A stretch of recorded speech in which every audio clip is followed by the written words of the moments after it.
সমাজে আছে না নাই? এই ভণ্ডদের কারণে আল্লামা সাঈদী গেলেন নদীপুর বাসারের মতন ভণ্ড বিমানে মামলার কারণে আজকে আল্লামা সাঈদী গেলেন। নিজামী সাহেব ফাঁসিতে গেছে।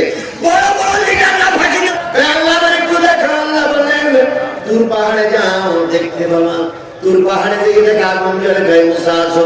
যেখানে যায় আগুন চলে যায়, আবার বলে মুসা আসো। আগুন চলতে চলতে আগুন যখন দূরে সরে যায়, মুসা বলেন আল্লাহ কই তুমি? কই দেখো তো, যেই জায়গায় গাছের ডালে আগুন জ্বলে কিন্তু ছাই পড়ে না, ওই আগুনটা হলো আমি আল্লাহ, আমার নূর।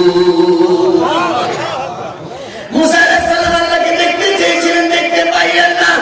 কিন্তু আমার দেশের কিছু পীর বুজুর্গ নামক কিছু লোক আছে, তারা মাঝে মাঝে ওয়াজ নসিহত করে, কলবের সঙ্গে কলব লাগাও, আল্লাহরে দেখা যাবে। মুসা আল্লাহরে দেখতে পেলেন, তুমি সলিমতির বাচ্চা কলিমতি, তুমি দেখো আল্লাহরে। এরা আল্লাহরে দেখাই কেন টাকা নেয়? এরা আল্লাহরে দেখে, কিন্তু দেখে এমন এক ভাব ভঙ্গি মারে, মনে হয় আল্লাহ দেখেই গেছে। আমি যখন ফুলতলা মাদ্রাসা কিছুদিন পড়েছিলাম, ফুলতলা খুলনা ফুলতলা, ওখানে একবার আল্লাহরে দেখানোর জন্য এক লোক আসছিল, এক পীর সাহেব আসছিল। এসে আল্লাহরে দেখাবে, কি করে দেখাবে? ওই জেগের করতে করতে কলবে আগুন জ্বলবে, বাইরের থেকে দেখাবে। তো আমিও সেই মধ্যে ছিলাম, কিছু বাইরের হুজুরে আসলো, কলবে আগুন জ্বলবে দেখবে।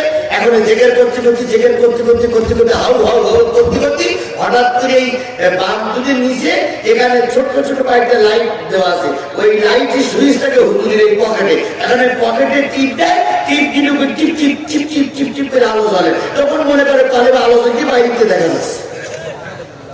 ভণ্ড সব জায়গায় ভণ্ড, কথা বলেন ঠিক না বেঠিক? এখন বড় হুজুররা ওই জেগের পরে কয়ে, হুজুর আপনার একটু কলমটা একটু দেখ, করে আপনার কলম কেমন আর আমাদের কলম কেমন? খোঁজ দিয়ে দেখা গেলো, গেঁজি গেঁজি খুলে দেখা গেলো, ওখানে ওই টেপ দিয়ে লাগে, ওইভাবে আল্লাহ দেখাচ্ছে না। এরকম ভণ্ড বাচ্চা ভণ্ড